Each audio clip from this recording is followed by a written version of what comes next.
Pour pouvoir scaler une boîte, il faut pouvoir déléguer, recruter les bonnes personnes. Et pour pouvoir recruter et déléguer, il faut d'abord structurer sa boîte. Dans la précédente vidéo, je vous ai parlé justement de cette première étape qui est la structuration business, avec la logique notamment de CRM, d'automatisation, etc. Et dans cette vidéo, je vais vous parler justement de qu'est-ce que je suis en train d'apprendre moi pour, au niveau du recrutement, de la délégation, je sais pas si on le dit, mais bref, au niveau de attirer les bons profils à son business pour pouvoir vraiment aller scaler derrière, c'est un peu l'objectif. Si tu ne me connais pas, que tu tombes sur cette vidéo par hasard, je m'appelle Louis, j'ai 23 ans et j'ai un groupement de sociétés qui s'appelle MSC Conseil, avec lesquels on accompagne les entrepreneurs dans toutes leurs problématiques et leur optimisation fiscale en France et à l'international. On a notre propre cabinet d'expertise comptable en France, on fait de la structuration business en France et aussi de l'expatriation clé en main dans une quinzaine, une vingtaine de pays avec différents partenaires. Bref, dans cette vidéo et dans cette chaîne surtout, je vous partage tout ce que j'apprends, ce que je vis, ce que je vois au quotidien dans mon parcours d'entrepreneur de 23 ans de manière très authentique et naturelle. Et dans cette vidéo qui fait suite à la précédente, je voulais vous parler justement de qu'est-ce que ça veut dire recruter pour un entrepreneur qui n'est pas un DRH, qui n'a pas cette casquette-là de recruteur à la base, qui n'est pas forcément bon dans le recrutement. Qu'est-ce qu'il faut du coup apprendre pour pouvoir recruter? Nous, on est en plein dans ce process avec MSC Conseil, avec ma boîte, parce qu'on a fait énormément de clients, énormément de traction, mais on était solo dans notre business avec mon associé et on avait besoin du coup pour aller chercher nos objectifs de recruter les bonnes personnes. Différents postes d'ailleurs dans différentes sociétés, parce qu'on en a plusieurs. Donc notamment on recherche là, un collaborateur comptable confirmé pour notre propre cabinet de compta. On recherche un setter et un closer potentiellement pour notre boîte MSC Conseil. On recherche aussi des sortes de bras droits CEO qui pourront nous assister sur tout ce qui est community management et un peu toutes les tâches administratives qu'on n'a pas le temps de faire, mais qui sont assez intéressantes. Bref, on est en plein là-dedans. On est en plein là-dedans et j'avais envie de faire cette vidéo pour d'autres entrepreneurs, peut-être toi qui m'écoutes, qui est en plein aussi là-dedans ou qui va l'être dans les prochains mois parce qu'il sent qu'il va devoir recruter et déléguer. Je suis là du coup pour vous partager un peu qu'est-ce que je suis en train d'apprendre au jour le jour là-dedans, dans ce secteur-là. Et je voulais vous montrer surtout que le recrutement, c'est un job à part entière. C'est un job à part entière, c'est très compliqué, on n'est pas du tout habitué, ça n'a rien à voir avec le reste pour moi du business. Alors même s'il y a quand même des patterns qui se retrouvent et qui sont similaires entre du sales, donc vraiment l'acquisition de clients vers les réseaux, et le recrutement, surtout quand on a une personal brand, et c'est notre cas avec Thomas, donc c'est ça qui est intéressant. Nous, en gros, comme on essaie de recruter comme si on voulait acquérir des clients. C'est-à-dire qu'on fait les mêmes process. Et ça, on l'a suivi par des conseils d'entrepreneurs français, notamment The Valère et autres, qui a fait une super vidéo d'ailleurs sur le recrutement, je vous la recommande, qui explique concrètement, et d'ailleurs Mathis Chloé en avait déjà parlé aussi, enfin beaucoup d'entrepreneurs en parlaient, mais The Valère a vraiment mis les doigts dedans et a fait une super vidéo sur le recrutement et comment on recrute en 2025 et en 2026 de manière agressive pour avoir que des A-players, que les meilleurs profils. Parce que c'est ça en fait le plus important. Hein.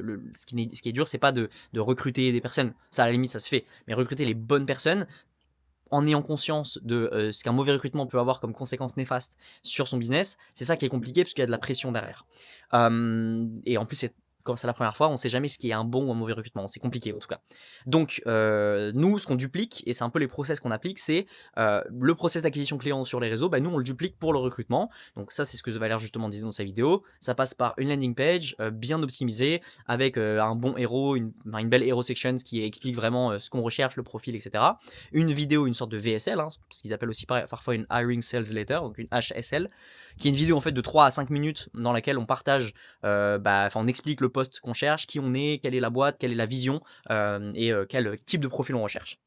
Et en dessous, directement intégré à cette même landing page que nous on a fait sur Lovable, on a un sort de typeform en fait qui est que les gens peuvent remplir directement en même temps qu'ils regardent la vidéo. Donc ça c'est aussi important. C'est plein de petits trucs comme ça qu'il faut optimiser.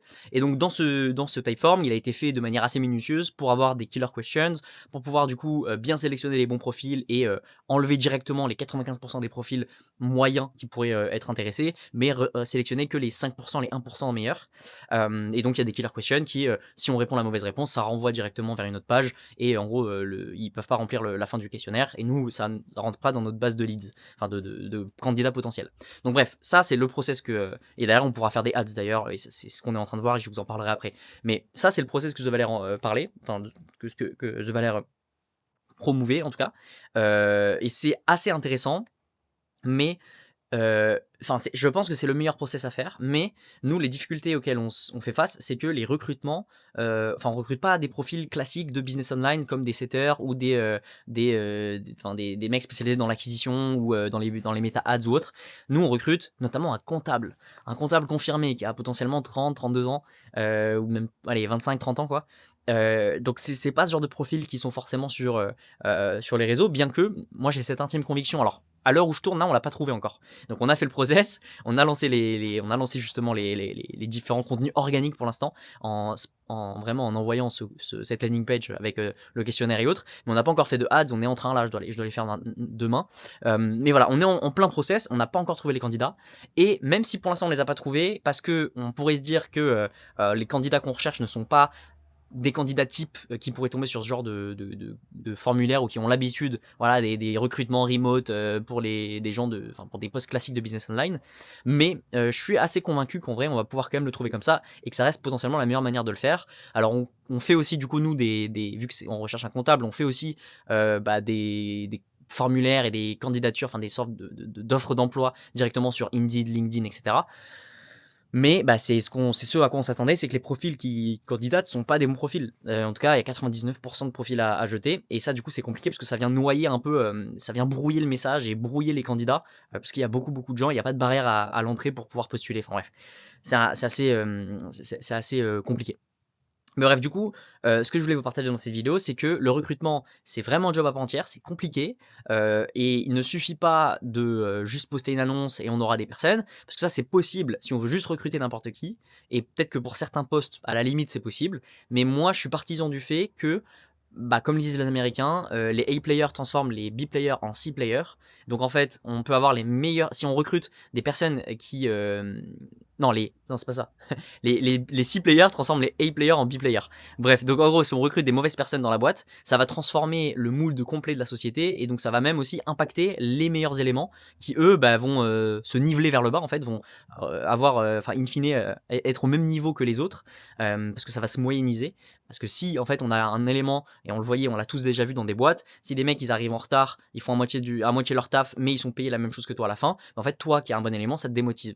Et moi, c'est d'ailleurs ce qui m'avait rendu ouf dans l'ancienne banque dans laquelle j'étais, et dans le milieu du salarié globalement, c'est parce que bah, on est toujours confronté à des personnes qui n'en branlent pas une et qui ont le même salaire, voire même qui sont mieux payés que nous. Et donc ça, dans des boîtes remote, c'est encore pire parce que bah en fait, c'est compliqué de contrôler derrière, enfin d'être derrière vraiment les employés. Donc si il n'y a pas leur bonne volonté et vraiment leur intime conviction qu'ils doivent faire le travail mieux que tout le monde, si eux ils perdent ça à cause de mauvais éléments, bah c'est compliqué et derrière la boîte elle en pâtit fortement. Donc voilà, ce que je voulais vous dire c'est que le recrutement c'est très compliqué. Moi je suis là, je pense n'avoir encore rien compris ou compris 10% de ce que c'est, et on est en plein process. Mais c'est aussi le but de cette chaîne, de vous partager de manière authentique ce que j'apprends tous les jours. Et il n'y a pas que des enseignements, il y a aussi des questionnements, comme là aujourd'hui, je sais pas comment on va faire pour recruter ce putain de comptable.